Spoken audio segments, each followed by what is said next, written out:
Ya. Ya inicié. Y ya salió que estás grabando también. Yo estoy grabando yo. Ya dijo recording in progress.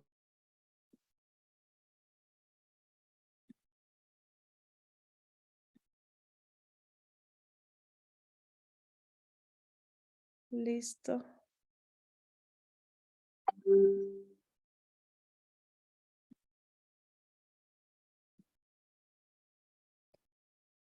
Ahí estamos.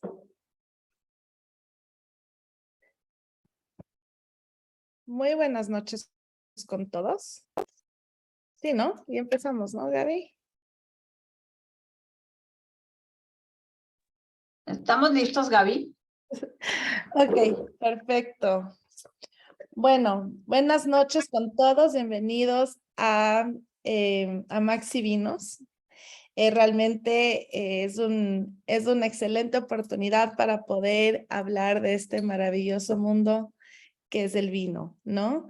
Primero que nada, quiero darles la bienvenida a este espacio tan espectacular junto a Gaby Páez. Gaby Páez es una sommelier y gran amiga que trabaja con algunas marcas que nos encantan. Y aparte también es parte del directorio de la Asociación Ecuatoriana de Sommeliers, es directora regional, así que Gaby, muchísimas gracias por estar con nosotros hoy. No, me encanta, muchas gracias. Me encanta ver además tantos nombres repetidos. Quiere decir que nos siguen todo el tiempo y bueno, como Gaby dice, sí, soy mamá de muchos de los vinos que vamos a tener en estos webinars, ¿no? Ahora vengo con algo también súper interesante, ya lo hemos probado en algunas veces, pero la idea es un poquito hacer entretenido el tema y vamos a tratar de que no se aburran con nosotras, con las Gabis, como dicen. Con mi tocaya. Bueno, ahora más que nada vamos a hablar de la agenda. Sí, tenemos el día de hoy, bueno, viernes 12, estamos hablando de Calvet junto a la nariz y el olfato, la importancia del olfato cuando se cata un vino. De ahí el miércoles 17 tenemos con 2 hemisferios, el viernes 19 con Santa Rita y volvemos con la Gaby el viernes 31 de mayo. Yo termino el mes de mayo, así es.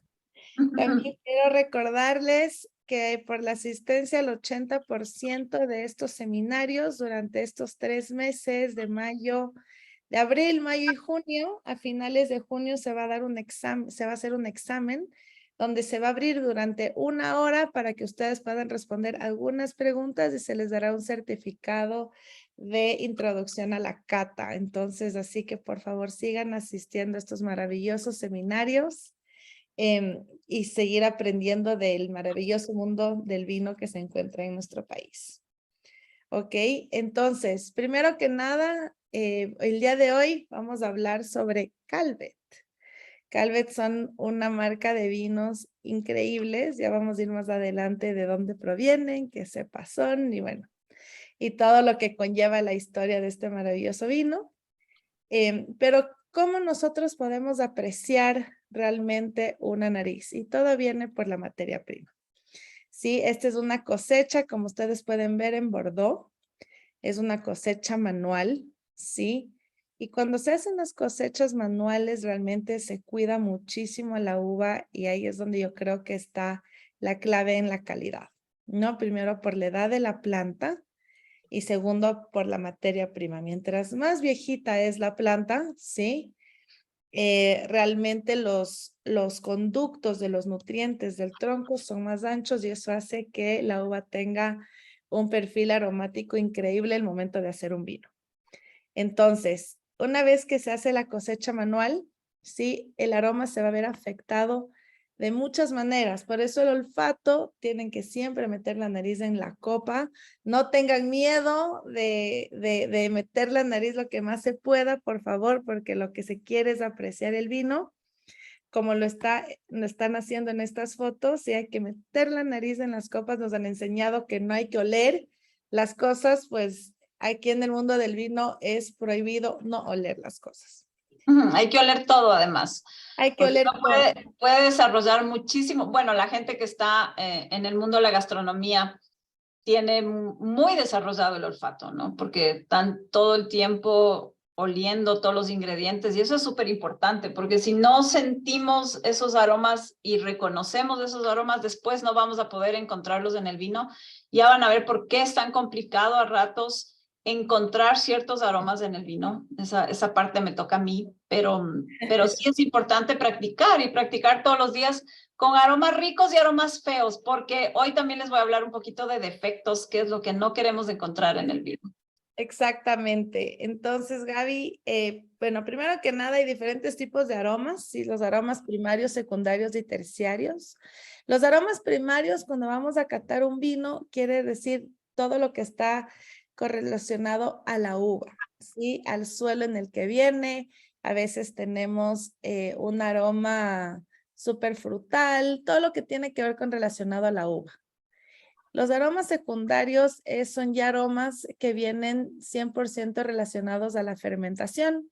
Si una vez que comienza a fermentar, quiere decir que cuando ya comienza a convertirse el azúcar de la uva en alcohol, comienzan a saltar algunas vitaminas que tienen estas uvas y se comienzan a expresar de alguna manera. Muchas veces se expresan de manera como, por ejemplo, si es que huele a banana, ¿sí? Decimos, le pusieron banana al vino. No, es una vitamina que tiene esa uva que una vez que fermenta comienza a soltar estos aromas. Entonces, ya les voy a mostrar en este próximo cuadrito cuáles son los aromas que se encuentran con la fermentación, los primarios de la uva y los terciarios. Ya son aromas que vienen 100% relacionados a la crianza, ya sea en botella o en barrica, ¿sí? Como ustedes saben, los vinos que van a barricas son vinos que tienen una acidez y un nivel de alcohol súper alto y para que estén equilibrados y más armoniosos, respiran por medio de una madera que es este roble, ¿sí? Que es microporoso, que lo que ayuda hace que el vino se vaya suavizando con el tiempo y podamos realmente tener armonía y equilibrio en los vinos, ¿sí? Entonces, ¿qué son los aromas primarios? Por ejemplo, tenemos albaricoque, arándano, cereza, moscatel, naranja, pera, plátano, pomelo. Todo esto está relacionado al aroma primario de la fruta como tal, ¿sí? En ciertos vinos se puede sentir las violetas, por ejemplo, en el caso del Malbec, se siente mucho violetas, ¿sí? Que es un aroma primario de esa uva característicamente. Para que tengan una idea, cada cepa se expresa de una manera distinta, ¿sí? Por ejemplo, el Malbec, cuando leemos violetas, es un indicio de que es un Malbec, ¿sí? Lo mismo pasa con el torrontés, por ejemplo, si leemos un torrontés y huele a 100% durazno y a flores blancas, quiere decir que, bueno, estamos tomándonos un torrontés. Entonces, el aroma, que es el segundo paso de la cata, siempre nos va a dar alguna clave, algún tipo de pista de lo que vamos a probar, ¿no? Y A menos que sea un vino de algún lugar, es una uva puesta en algún lugar diferente que también nos puede como confundir, ¿no? Porque a veces puede haber una misma uva plantada a muchísima más altura que termina dándonos aromas que no son muy peculiares en esa uva, pero que terminan vendiéndonos también en nariz, ¿no? Son las excepciones y esos son los vinos que generalmente nos ponen a nosotros en los concursos. Generalmente los vinos de examen son vinos que expresan atípicos. Son o a veces atípicos, ¿no? Vinos que no queremos que muestren exactamente lo que son y nos quieren confundir. Bueno, en los exámenes generalmente sí tratan de poner vinos que representan ese terroir. Independientemente de la cepa, lo que sí quieren decir es que se pueda distinguir en cómo pesa ese vino en boca, el nivel de acidez que tiene, si es que proviene, por ejemplo, de un clima cálido o de un clima frío. Clima frío, sí, es verdad. Las más acidez hay en un vino, quiere decir que ese vino estuvo en un clima más frío. Si es que ese vino, por ejemplo, tiene bastante alcohol, sí, y es bien potente en boca, puede que venga de un clima cálido. Entonces, todas esas cosas se ven afectadas en todo este proceso del aroma olfativa y gustativa. Pero ahorita que estamos enfocados en el aroma, los aromas secundarios, por ejemplo, se puede dar también con notas de almendra, nueces, piñas. Otra vez vuelve a aparecer el plátano, el pomelo, ¿sí? Porque son aromas que se pueden dar como primer aroma o segundo aroma ya mientras está fermentando. Ya los aromas terciarios ya nos vamos con un poco más de complejidad, que vienen ya aromas como a clavo de olor, a regaliz, a trufas, a cuero, a mantequilla, a pan tostado, muchas veces a humo, ¿sí? Que ya son aromas que comienzan a salir después. ¿Y cómo vamos nosotros a apreciar estos aromas y cómo van saliendo? Generalmente lo primero que vamos a oler es la fruta. Y mientras se va oxigenando el vino en esa copa, comienzan a salir otros aromas, ¿sí? Entonces, la idea es que le vayan moviendo conforme lo van catando para que sigan apreciando los aromas. Y al final, lo que yo les recomiendo es dejar una gotita de vino en la copa, removerla nuevamente y volver a oler la copa vacía. Y ahí generalmente comienzan a salir los aromas terciarios, ¿sí? Que se capaz con el vino no se aprecian tanto, pero después de esa copa queda aromatizada con toda la esencia de ese vino y realmente es muy importante que se huela la copa al final, ¿sí? A veces nos olvidamos de eso, pero la copa nos deja ese recuerdo. Por eso la forma de la copa es súper importante porque es una manera de guardar el abanico de aromas que se pueden encontrar en un vino. ¿Sí? Y eso va a hacer que nuestro gusto esté 100% relacionado al aroma. Si nosotros perdemos el olfato, si nosotros perdemos la nariz, dejamos de oler, definitivamente vamos a perder el gusto, ¿sí? Es una relación directa. Es más, 90% de nuestra memoria, de nuestros recuerdos, están relacionados a algún aroma. Entonces, si nosotros perdemos el olfato, perdemos también la memoria y y la concentración. Entonces, imagínense que es realmente uno de los sentidos más poderosos que tenemos y los que le utilizamos lo tenemos por sentado, ¿sí? Cuando realmente es una habilidad y es algo que siempre va a estar con nosotros y nos ayuda a sobrevivir como seres humanos. Entonces, cuiden su nariz, porque creo que siempre eso va a estar siempre relacionado al gusto y a los sabores que encontramos en la comida, en los vinos, etcétera. Entonces, no se olviden, sí, realmente qué es el olfato y la apreciación. Y lo que a mí me gusta de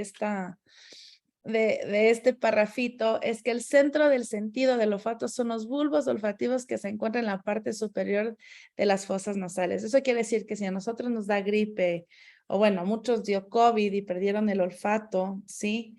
Realmente eso es lo que nos ayuda a nosotros mantenerlos vivos. La única manera es oliendo las cosas, ir practicando. Si yo no sé qué huele una piña, huelan la piña, ¿sí? A veces los aromas son difíciles de encontrar y no los podemos describir porque son aromas que no hemos olido antes. Y así nosotros, digamos, hace una manzana, pero seguramente no nos hemos concentrado en cómo huele una manzana en el horno a una manzana recién Fresca. cosechada, ¿sí? Ahí vamos nosotros a ver los diferentes perfiles aromáticos que hay. Y eso hace que definitivamente podamos descubrir este tipo a veces dicen, por ejemplo, una cata, me acuerdo que decían, no, es que esto huele a pis de gato. Y a mí me olía a maracuyá, pero si esa fruta, el maracuyá no hay en ese país, es súper difícil y les juro que si ustedes huelen una maracuyá y un pis de gato, el aroma es muy similar. Entonces, a veces el babaco, por ejemplo, el babaco, yo siento muchísimos vinos blancos de climas fríos y nadie sabe qué es el babaco. Sí, es Entonces, verdad. Hay frutas que nosotros podemos describir que son muy, muy cercanas a nosotras y que, bueno, en realidad puede haber un equivalente de ese aroma en otro lugar, pero no lo conocemos, no sabemos el nombre. Y también es súper importante, y eso ya les voy a enseñar yo en las diapositivas, el mezclar los aromas para después encontrarlos de manera individual a pesar de que sea una mezcla. Eso es algo súper importante en el vino, ¿no? Entonces, cuando a nosotros nos hacen todos los las pruebas un poco para ir viendo el olfato que tan desarrollado lo tenemos, bueno, también es súper importante no solo encontrar el olfato individualmente, sino en una mezcla, encontrar cada uno de los aromas, perdón, no el olfato, sino de los aromas. Entonces, vayan practicando ahí también, mezclen cosas y traten de encontrar. Tal vez hay aromas que son mucho más fuertes que otros y predominan y eso puede hacer que se oculten los otros aromas, pero vayan practicando, es lo mejor que pueden hacer. Además, hay ciertos aromas que también dañan el vino, como es el tema del TCA, que es la enfermedad del corcho. El corcho, ser una madera, ¿cómo les digo? Al venir de una materia viva, como un árbol, una de cada 1000 botellas tiene el defecto del corcho, que es una enfermedad que se llama TCA, que es cuando el vino huele como a trapo mojado, como una humedad fuerte. Y eso realmente, que bestia, te puede matar, te mata absolutamente todo el vino. No se huele nada más, ¿no, Gaby? No sé si a vos Solo es súper predominante ese aroma, ¿no? Lamentablemente esto es algo que no se puede saber qué va a pasar porque es una levadura que no se le ve realmente dentro del corcho y el corcho puede venir del mejor lugar y puede ser de la mejor calidad y lamentablemente puede dañarnos un vino de $50 o un vino de $1000. Ese es el problema con el corcho, ¿no? Que nos jugamos a que pueda pasar eso en los vinos. Sí, totalmente. Bueno, Gaby, y ya te doy entrada a ti para que comencemos a hablar de Calvet. Así que bueno, gracias por acompañarnos el día de hoy y vamos a seguir con esta maravillosa cata. Bueno.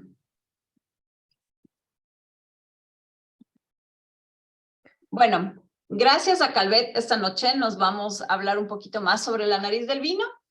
Y bueno, ya todos conocemos que Calvet es esta bodega francesa que además aquí en el Ecuador ha marcado algo súper interesante en el mundo del vino francés. Acercarnos a los vinos amigables de Francia, porque sí, en realidad Francia es la cuna del vino.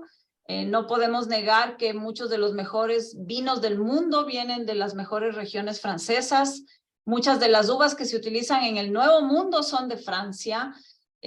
Pero no es tan fácil entender al vino francés. Eso es algo que a veces aleja un poco al consumidor del vino francés porque no es fácil entender la etiqueta, no es fácil entender por qué puede llegar a costar tanto un vino de ciertas zonas de Francia. Y Calvet más bien se ha dedicado un poco a tratar de hacer vinos amigables para consumidores del Nuevo Mundo como somos nosotros los ecuatorianos. Que queremos acercarnos al mundo del vino, pero sin que nos asuste un vino por ser tan complejo, ¿no? Entonces, no quiere decir que Calvet no haga vinos complejos, sí los hace. Lo que está tratando también es de acercar un poco más al consumidor. Pero si nos vamos un poco a lo que Gaby hablaba sobre los aromas primarios, secundarios y terciarios, ya sabemos de dónde viene cada uno, ¿sí? En los primeros que son, los primarios que son relacionados directamente a la uva o las uvas, porque no nos olvidemos que muchos de los vinos no son de una sola uva, son de varias uvas. Y hoy tenemos dos ejemplos muy típicos de vinos que vienen de 3 uvas cada uno de los que vamos a probar hoy. Entonces, cada una de estas uvas va a aportar aromas típicos de la variedad, del suelo, del clima. Además, son 2 vinos que vienen de 2 regiones muy diferentes. Y aquí nos vamos a dar cuenta del suelo, el clima y todo lo que influye en los aromas primarios. Los secundarios, todos los procesos de elaboración, las fermentaciones generan muchos de los aromas que vamos a sentir también en copa. Y bueno, los terciarios, que son ya muchos relacionados a la barrica, al envejecimiento en botella y también a cómo guardamos nosotros esa botella. Lamentablemente, la guarda de ese vino genera también mucho cambio en ese vino. Entonces, tenemos que tener también mucho cuidado en eso, ¿no?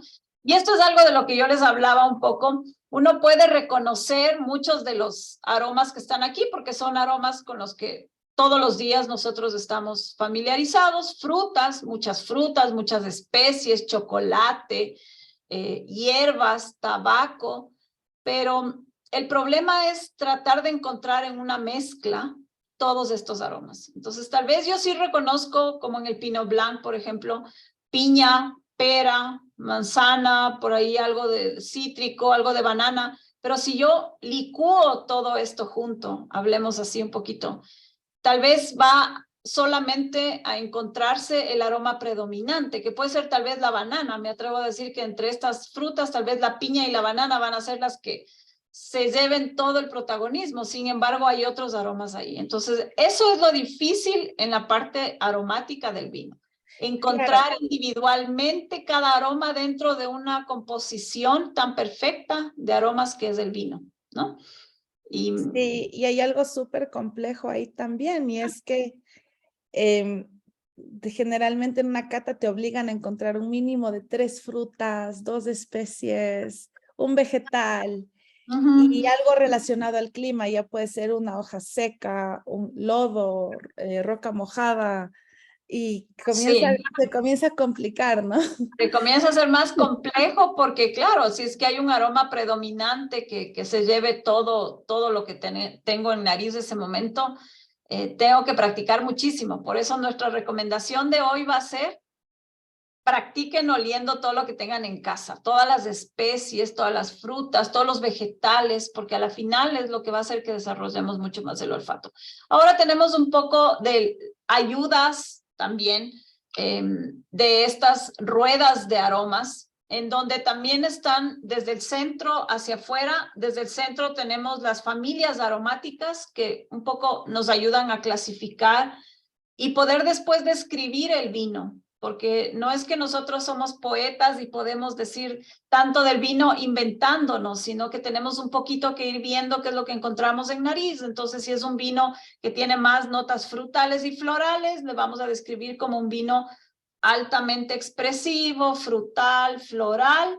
Pero si podemos dentro de estas familias aromáticas pasarnos al siguiente círculo y tratar de floral, por ejemplo, ya no solo decir floral, sino tal vez describir si es que tiene jazmín o tiene violeta o tiene tal vez flor de naranja, es mucho más complejo.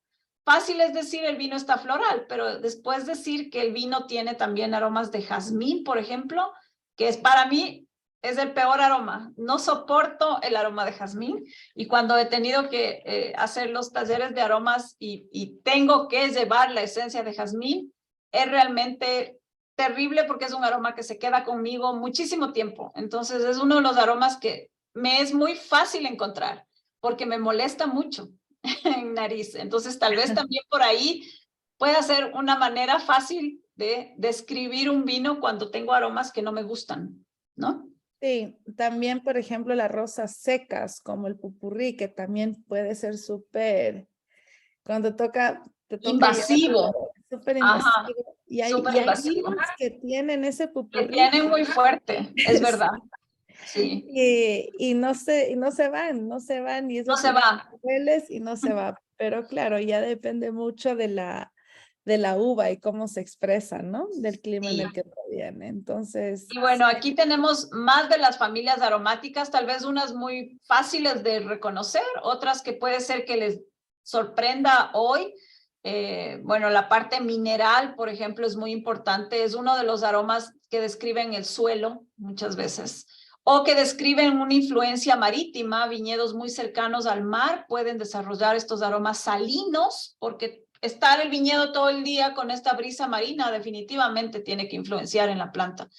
Aromas especiados, ¿sí? Especies de sal, especies de dulce, porque no es lo mismo una pimienta que pica la nariz, ¿no? Que una pimienta dulce o que un clavo o un regaliz. Entonces aquí tenemos como muchas de las familias aromáticas, un poco ustedes pueden googlear y buscar las ruedas de aromas del vino y van a poder tener esto, incluso lo pueden imprimir y tener como una ayuda para cuando vayan a describir un vino, si es que tienen una biblioteca en donde van llevando los vinos que toman, que es súper interesante hacerlo, ¿no? Porque uno tiene una memoria frágil, uno toma el vino y después no se acuerda haber tomado, entonces es mejor ir tomando nota. Hay muchas aplicaciones ahora que nos sirven para ir guardando. Pero me voy a la parte fea primero, porque lamentablemente ustedes saben que el vino puede llegar a desarrollar defectos. Pueden ser defectos causados por la persona que tiene el vino consigo, porque le guardé en un lugar muy caliente, porque se me quedó en el carro olvidado, porque le guardé y no me acordé que tenía ese vino y me tomé mucho después de cuando debía haberme tomado. Eso es un problema grave que no debería pasar con toda la gente que ya nos está siguiendo. Pero tenemos aromas raros, de defecto, ¿sí? Como por ejemplo el Brett.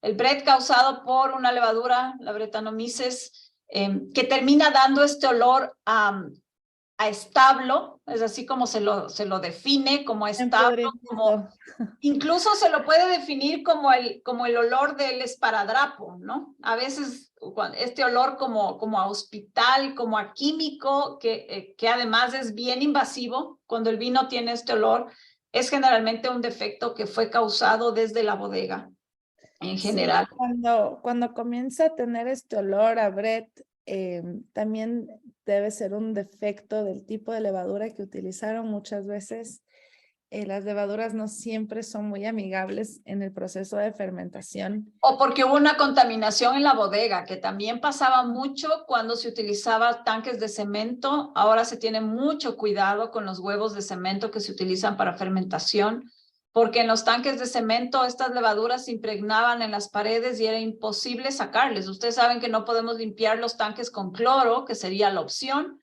porque todo eso iría después en el siguiente vino. Entonces, cuando pasaba esto y lamentablemente se contaminaba el vino, la única solución era botar ese tanque, destruirlo y volver a construir otro.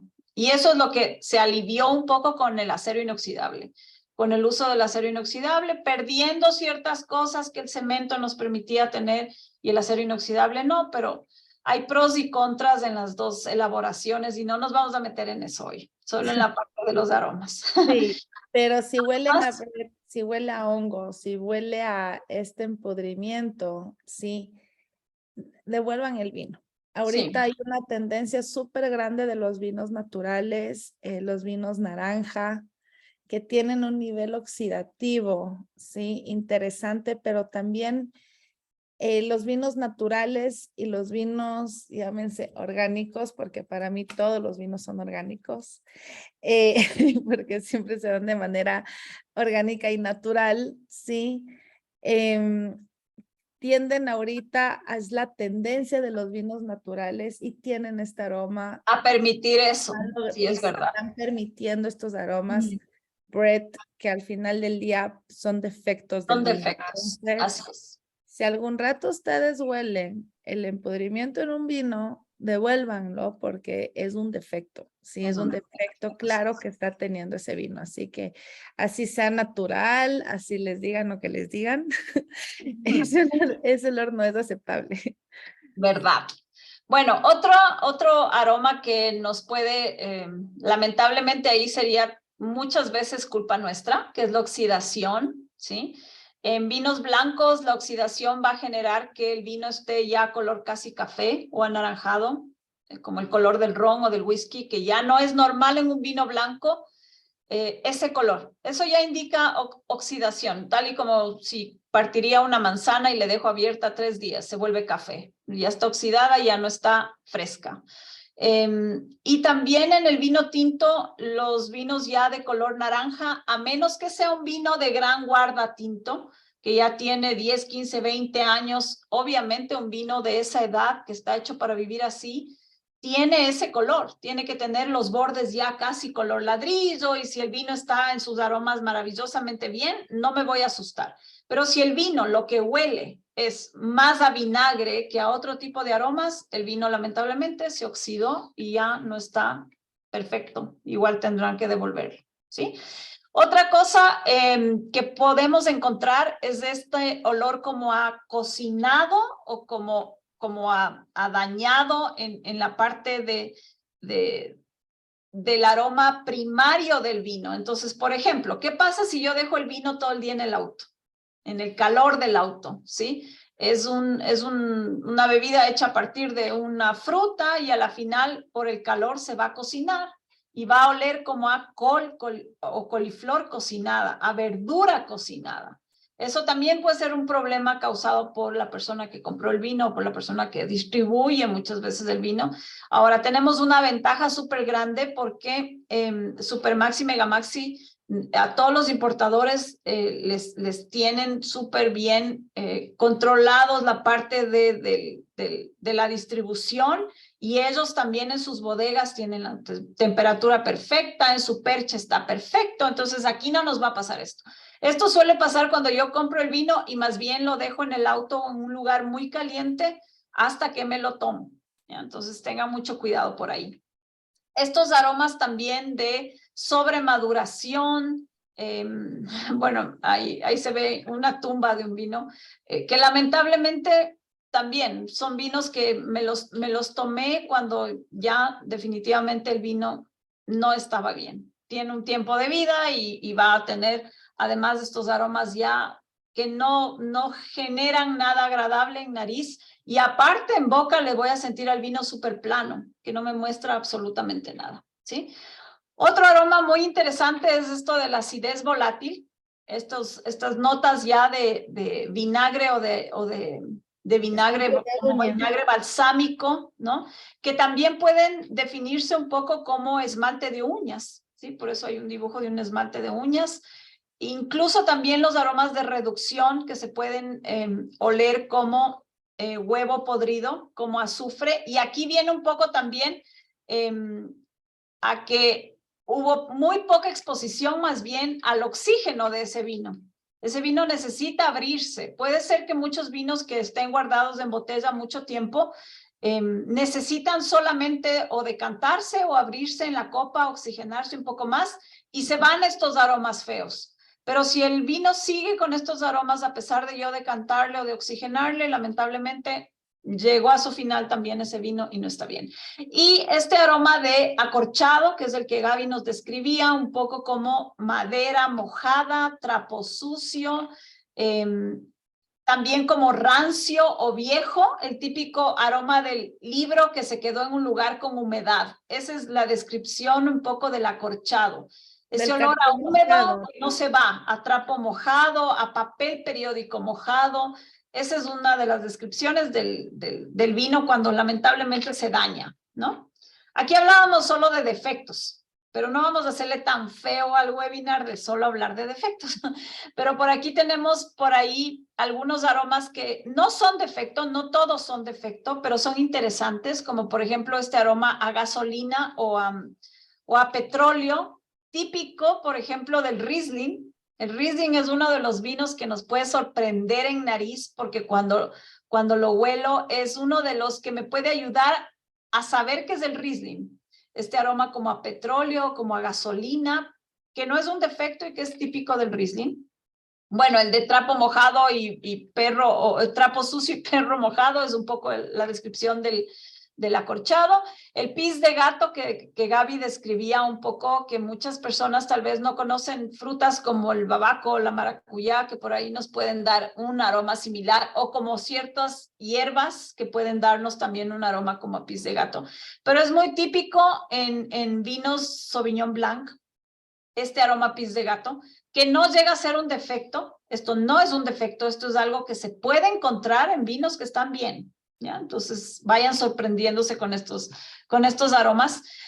Este olor a humo quemado, en ciertos vinos jóvenes elaborados con Syrah podría haber un poco, pero también puede haber en vinos que han pasado por una barrica con mucho tueste por dentro. Se puede encontrar estos aromas ahumados en exceso, que hay gente que los quiere mucho, hay gente que no les gusta esos aromas.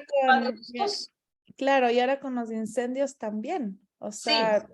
Ahora que hay tanto incendio en la parte de vinícola en los veranos por la sequedad.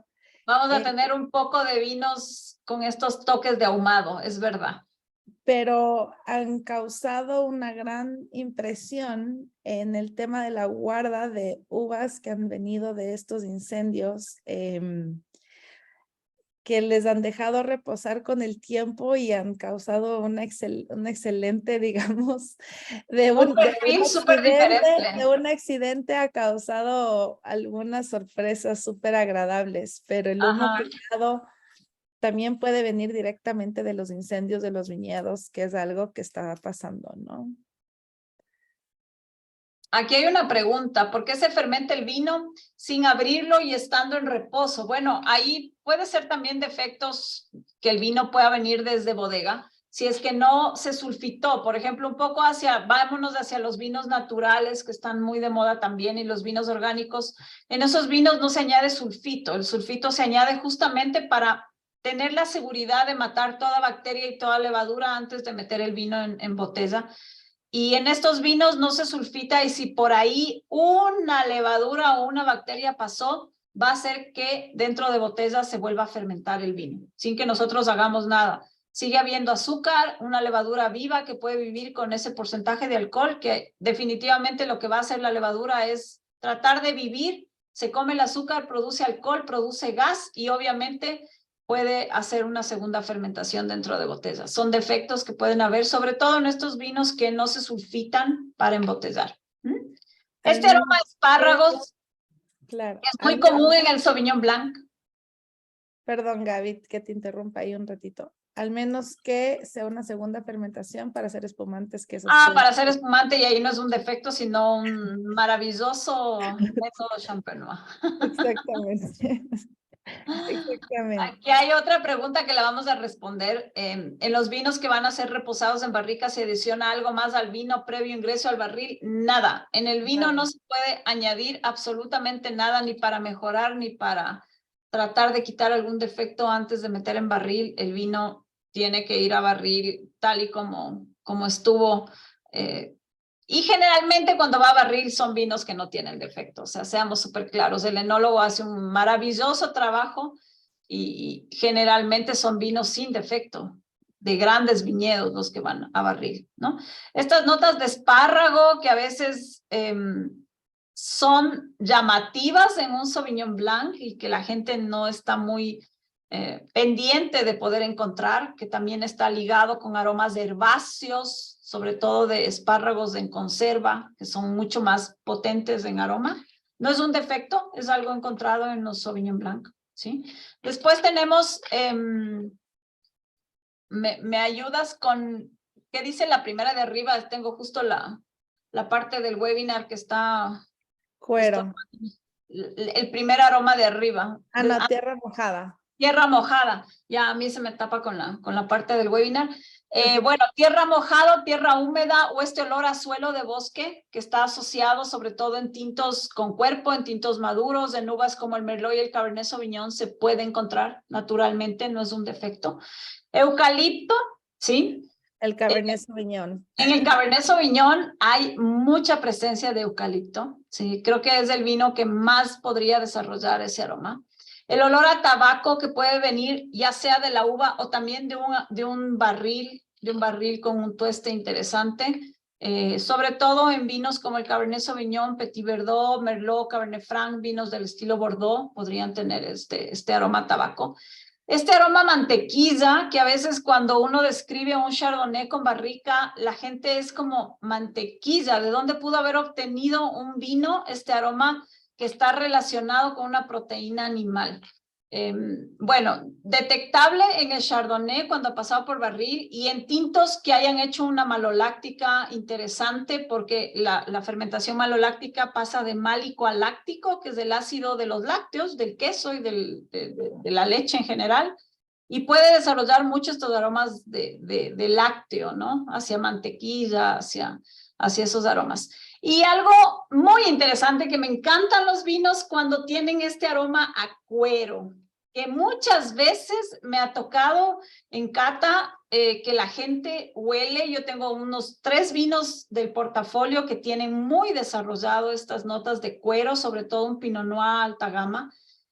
Y la gente muchas veces piensa que es un defecto, porque es un aroma animal no muy común de encontrar en un vino, pero que cuando yo lo encuentro siempre lo nombro y la gente se queda como, ¿cómo puede oler esto a cuero? ¿Sí? ¿De dónde sacó este aroma?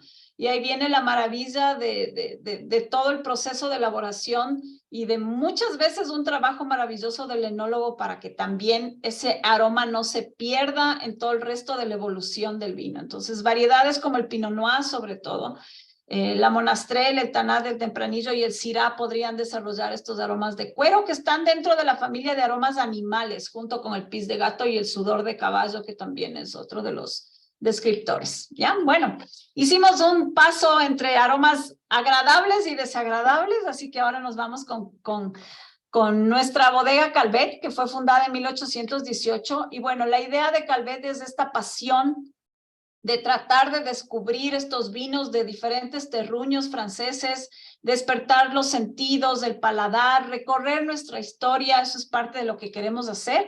Es una familia que nace en 1787 en el mundo del vino en Francia, en la zona de Languedoc, ¿sí? La parte sur de Francia, y después se mueve hacia el Valle del Ródano ya en 1818. En 1818, Jean-Marie Calvet funda la bodega inicial en el Valle del Ródano, pero en poco tiempo, ya en 1849, su familia no decide quedarse solo en el Ródano, sino que comienza a migrar a las mejores zonas, compran propiedades y terruños en Bordeaux, después en Borgoña, y actualmente la casa principal de Calvet está en Borgoña, ¿sí?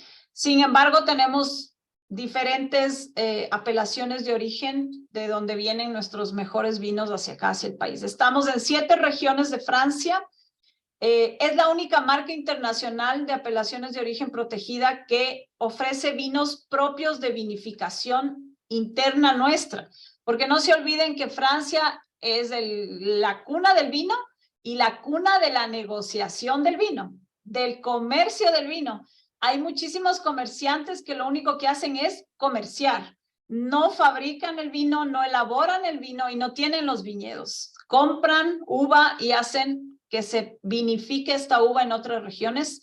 Y eso es parte del mundo del vino de Francia y del mundo entero, pero en este caso, el que tengamos nosotros vinificación propia de nuestros propios viñedos y nuestras propias bodegas nos eleva un poco también en el mundo del vino francés. Tenemos 17 centros de vinificación.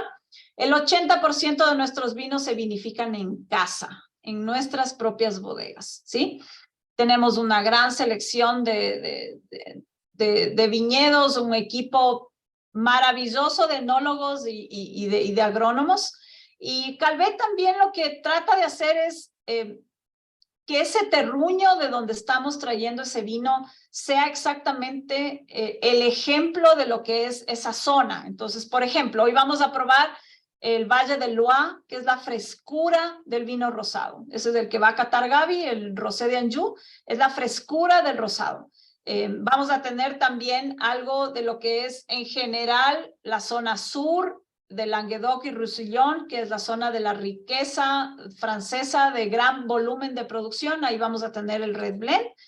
Entonces, estamos en el corazón de las mejores regiones de Francia, definitivamente, y la idea aquí es una verdadera educación para principiantes en el mundo del vino francés, sin dejar de lado que la gente que ya ama el vino francés puede también probar de nosotros los grandes vinos que estamos trayendo también, los chateaux y los vinos un poco más complejos, pero comiencen por lo fácil, comiencen por los vinos más representativos de cada región y más fáciles de encontrar.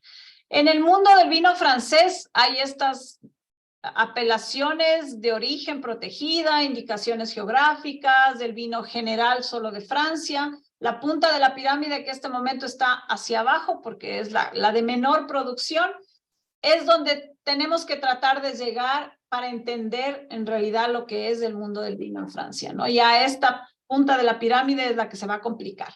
Si vemos el mapa general de Francia, tenemos aquí las regiones o zonas más reconocidas con cada uno de los vinos emblemáticos de la región. Champagne, el mejor espumante de calidad de Francia. El Valle del Loire, que es la zona verde, en donde tenemos el Rosé de Anjou que vamos a probar hoy. Frescura, castillos, es la zona de los castillos también y de los jardines. Tenemos Bordeaux con nuestras cepas de emblema, Cabernet Sauvignon, Merlot, Cabernet Franc.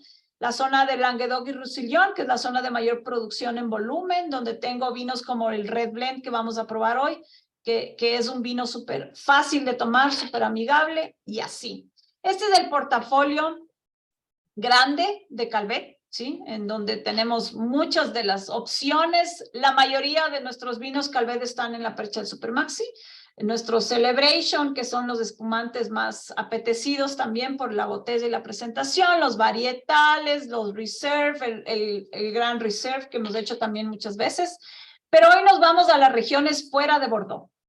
Con el rosado nos vamos a Valle del Loire o Valle del Loira, y con el tinto nos vamos a la parte sur, ¿sí?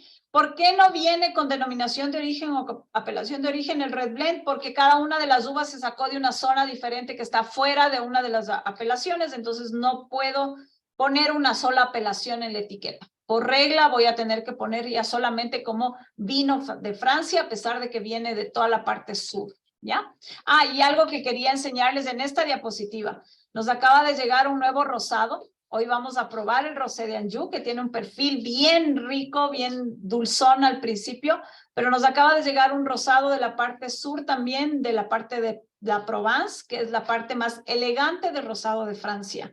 Y esto esperamos tenerlo en poquito tiempo en Supermaxi, porque la gente ya lo está comenzando a conocer. Viene con una presentación hermosísima también de botella. Es la zona reconocida de los vinos rosados, ¿no? La Esa es la Provence. zona emblemática del La vino cuna del vino rosado rosado. elegante de Francia, ¿no? De la zona de la Provence, porque es la zona de la lavanda también. Todas las plantaciones de lavanda ahí son muy interesantes. Bueno, el Valle del Loire ya vimos dónde está, ahí pueden ver en el mapa, y es la zona conocida por castillos, que son testigos de la historia de Francia. Incluye cerca de 800 kilómetros de viñedos, más de 55,000 hectáreas plantadas. Es la tercera región vinícola de Francia en producción. Se venden más de 320 millones de botellas de vino de esta zona en el mundo. Tiene una diversidad de suelos y de climas y una diversidad de estilos de vino.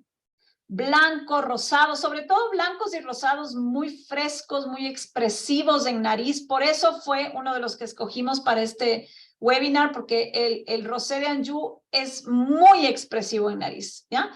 Y bueno, parte de lo que podemos ver en el paisaje de lo que es. Y ahora sí vamos a lo que vinimos, Gaby. Sí. A la cata Voy del a rosado. voy a sacar mi botellita de la Por refri. favor, hasta eso voy a ver yo preguntas que nos están haciendo.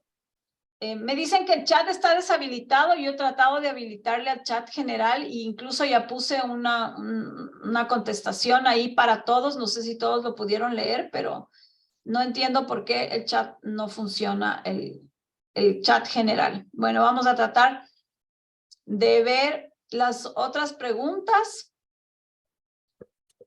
Reposado en barrica. ¿Qué tiempo se puede conservar un vino en botella? Bueno, esa es una súper buena pregunta, depende del vino. Si es un vino joven, blanco o rosado, como lo que estamos probando hoy, que incluso viene con tapa rosca, que es maravilloso que venga con tapa rosca para hacer un vino blanco o rosado joven. Ese es un vino que puede durar tope 3 años. Del año que está en la etiqueta, 3 años. No lo tomen. No sé quién se puede aguantar 3 años teniendo el vino en la casa. Yo siempre digo, compren y tomen el vino pronto, el blanco y el rosado sobre todo. El vino tinto cuando es joven hasta unos 4 años, 5, si es que es de una uva tipo Cabernet Sauvignon o Cabernet Franc. Y los vinos que ya pasan por barril, sobre todo tintos, va a depender, pero hablemos de un vino entre 15 a 40 dólares. Generalmente son vinos que pueden durar hasta unos 8 años. Sí, sí los tengo bien en casa, ¿no? Lugar oscuro, botella acostada, súper importante.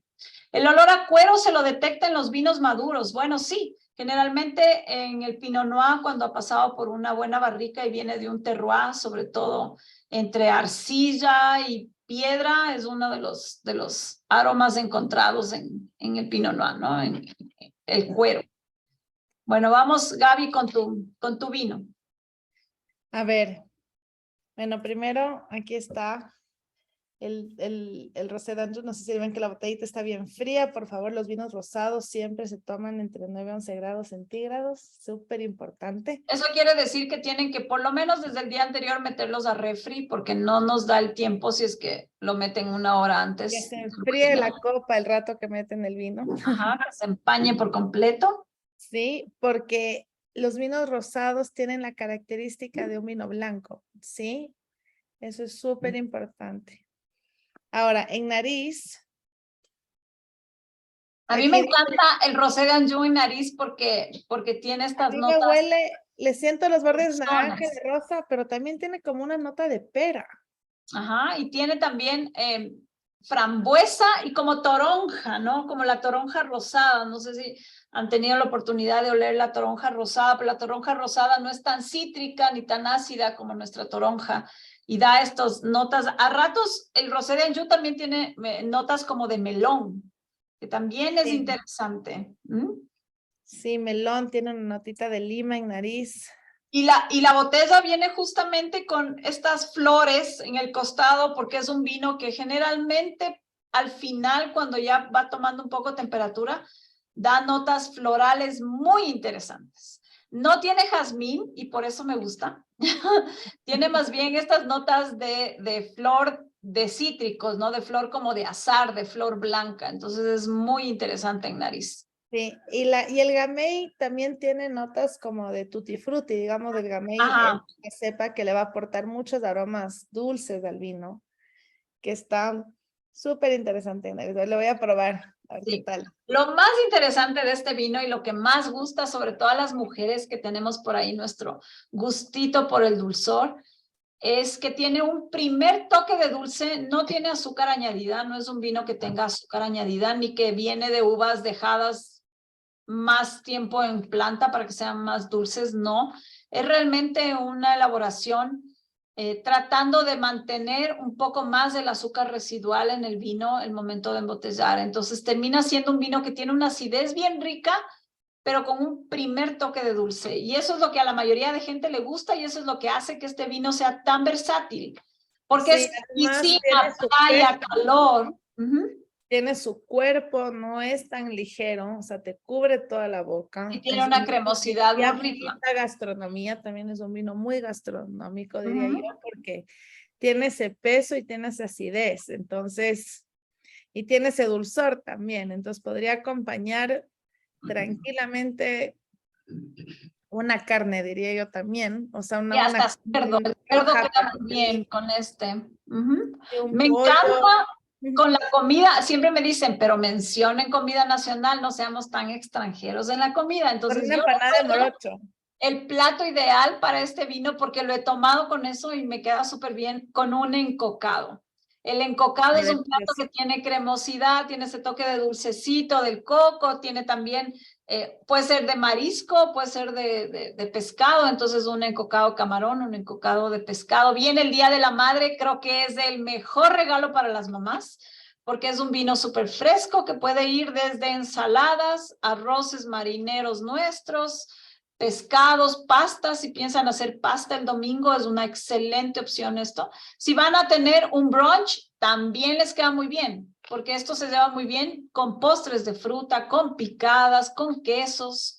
Ya les di hasta el menú completo. No se pueden quejar todos los que están escuchándonos y viéndonos y que les tocó hacer la parte de comida para mamá. Bueno, ya no se compliquen. Compren en Supermaxi, Megamaxi unas botellitas de rosé de Anjou y podemos tener una tablita de piqueos, un brunch y nos quedaría muy bien para el domingo. También ¿no? persiste en boca, ¿no? O sea, tiene un largo en boca, un retrogusto. Ajá, es muy interesante porque tiene Muy, una muy acidez, ajá, persistente. que no se pierde y O una sea, la calidad cremosidad. es súper top. Estás bien, bien rico el vino. Para un día de verano también. Para playa y piscina no Para creo que playa haya y mejor piscina. opción. Es una excelente opción. Sí, así que gracias, Gaby. Realmente salud y está delicioso. Salud. Y ahora nos vamos con el tinto. Y el tinto tenemos que irnos hacia el mundo de los blends, de las mezclas, de las uvas y un poquito hablar de por qué esta magia de los blends y de esta categoría Red Blend. Cuando ustedes se encuentren con la categoría Red Blend que está puesta ahora en etiqueta, nos estamos refiriendo mucho a estos blends hechos para que sea un vino descomplicado, para que sea un vino fácil de tomar, un vino versátil, que generalmente tiene un primer inicio dulce, pero con una rica acidez, con taninos muy suaves, con muchos aromas en nariz. Entonces, cada cepa aquí tiene que aportar algo, una característica importante dentro del blend. Ya vamos a ver de qué está hecho el Red Blend. Algo importante también de los blends y por qué ha tomado tanta tendencia a este mundo de los blends en el nuevo mundo es porque lamentablemente sí, tenemos un cambio del clima, el clima cada vez está más loco, ¿sí? Y en años de clima complicado, el hacer un blend me permite poder jugarme un poquito entre las variedades, cambiar una que otra variedad, si es que ese año no estuvo bien el clima para esa variedad. E incluso el porcentaje del blend se puede cambiar en muchas de las zonas y eso me permite tener siempre una categoría de vino estable en calidad. El enólogo además aquí puede jugar un poco más con su locura, ¿sí? Con su creatividad, puede hacer cosas raras, como por ejemplo en un blend de un vino tinto donde tengo 3 uvas tintas, poner una uva blanca para darle acidez. Está permitido en muchas regiones hacer esto en los blends. Es un vino mucho más versátil para el maridaje. Cada una de las uvas puede acompañar algo y eso lo vuelve mucho más versátil. Y suelen tener una excelente relación precio-calidad. Eso también es muy importante en los vinos que actualmente vienen con esta categoría Red Blend. Y fíjense que muchos de los vinos Red Blend son del Nuevo Mundo. Y Francia ahora está introduciendo también este mundo del Red Blend moderno, porque además si ustedes se fijan en la botella, en la etiqueta de nuestro Red Blend, el resto de botellas de Calvet son más bien clásicas. Tienen el dibujo o la foto de Chateau, de donde viene el vino, con letra, entre comillas, para la gente joven dirán letra muy aburrida, una etiqueta que nos llama la atención, pero Francia también quiere llamar la atención de la gente joven. Entonces, hacer esta categoría Red Blend es ganarme un poco a la gente joven que busca etiqueta, busca imagen y busca cosas diferentes, ¿no? Y suele ser vinos mucho más amigables. Ahí estamos todos de acuerdo. Blends clásicos, los blends de Bordeaux en tinto y en blanco, los blends de champán. El champán es un blend, definitivamente, son 2 uvas tintas y una blanca. El blend tal vez más famoso de la zona del Ródano, el Châteauneuf-du-Pape, que utiliza más de 12 variedades en su mezcla. El cava o el espumante de España también es un blend de uvas blancas, sobre todo, ¿sí? Y los blends de Rioja, para los que les gusta el vino español. Los super toscanos de la zona de Italia, de la Toscana, ¿sí? Y en un vino fortificado como el Porto también hay blends. Entonces, el mundo del blend es un mundo maravilloso que está en casi todas las denominaciones de origen del mundo, ¿no? ¿Y qué tenemos ahora? Tenemos un blend de Calvet, el Red Blend, que está hecho a partir de Merlot, Cabernet Sauvignon y Syrah. Entonces, si ustedes se fijan, cada una de estas uvas tiene una descripción, tiene aromas típicos, tiene maridaje para cada una, pero si yo mezclo las 3 dentro de la botella voy a poder potenciar muchísimo más. Entonces, si nos vamos acá, nos vamos a un blend de 40% Merlot, 30% Cabernet Sauvignon y 30% Syrah.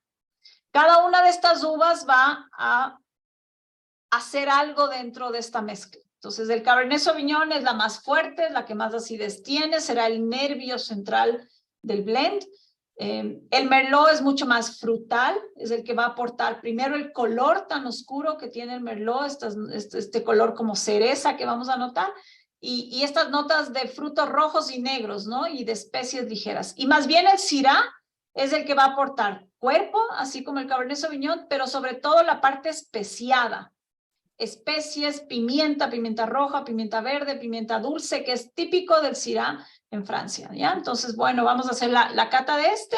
En color, no se pierdan de ver el color de este vino porque realmente es un vino de un color extraordinario que me puede llevar un poco hacia lo que es el cereza, brillante, oscuro, muy profundo, siempre con un papel blanco por debajo para que ustedes puedan ver la tonalidad que tiene el vino y la intensidad que tiene el vino. Y en nariz, ¿qué podemos decir? Bueno, tiene 3 uvas clásicas francesas, que si bien son 2 de ellas de la región de Bordeaux y el Syrah de la zona del sur, del Valle del Ródano, pero aquí tenemos muy interesante cada una de ellas aportando algo dentro de la nariz, ¿no? Entonces, ¿qué vamos a tener aquí? Notas de frutos negros, cerezas, moras, ciruelas, especies dulces, ¿no? Y bueno, tiene barrica, entonces ya vamos a tener también este final como de caramelo tostado, muy interesante. Cuando tengan la copa vacía, huelan la copa porque en realidad los aromas terciarios se van a encontrar mucho en la copa o van a ser más fáciles de encontrar cuando haya menos vino. Entonces, también yo siempre digo, cuando me dicen, ¿hay que decantar o no hay que decantar el vino? Yo digo, bueno, si tengo tiempo de conversación, tengo una buena copa, no decanten el vino. Dejen que ese vino vaya evolucionando en la copa. No se olviden de la temperatura de servicio en tintos, es muchísimo más importante, porque sí, en la costa hace mucho calor, pero no es ideal tomar el vino tinto helado. No es óptimo. ¿Por qué? Porque si está helado no voy a sentir toda la maravilla de la que hemos hablado 1 hora con Gaby, de toda la parte aromática. Un vino helado no hay nada. Lo que Entonces, se recomienda con el vino debe estar tinto, frío. claro, lo que yo recomendaría con el vino tinto en Guayaquil, por ejemplo, es helar un poco el vino tinto en una frapera durante 10 minutos antes de servir. Perfecto, Y sí. tener la Con esto, frapera cerca en el caso de que sientan que el vino comienza a ganar temperatura, ajá, pero no enfriarlo al punto de 9 no grados. tener en refri, o sea, la idea no es No. conservar el vino tinto en refri. Si ustedes No. tienen una vinera, es lo ideal, porque la vinera yo le voy a poner entre 10 a 14 grados más o menos, y eso es lo ideal para el vino tinto. Si yo a la botella de vino tinto le meto en la refri, van a tener un líquido color vino tinto, sin aroma y sin sabor. Entonces, no cometan ese error. Y además tiene muchísimos taninos y tiene bitartratos de potasio que se van a precipitar con el Y frío. van a formar Van a tomar puro cristales. sedimento. Y Así es. que Y no los les va a hacer cristales daño, ya no desaparecen. no les va a hacer daño, pero bueno, ya son las 8. Ajá. Así que Maridaje ideal, ya solo para darles más ideas para el Día de la Madre, si van a comprar este vino en Supermaxi, Megamaxi, que les voy a dar los precios. El Rosé de Anjou está en descuento, está en $11.99, un gran precio para este rosado, y el Red Blend está en $14.34. Este maravilloso, si es que vamos a hacer un asado, por ejemplo, por el Día de la Madre, o por ahí voy a tener guisos o carne a la parrilla o platos más especiados o una tabla de quesos y embutidos, no se pierdan de disfrutar junto con nuestro Calvet Red Blend. Y bueno, se nos hace corto el tiempo, Gaby, creo que necesitamos un webinar de 2 horas. Pero bueno, salud con todos. gracias a todos los que están conectados y les esperamos en la próxima clase. Nos vemos. Chao. Salud con todos.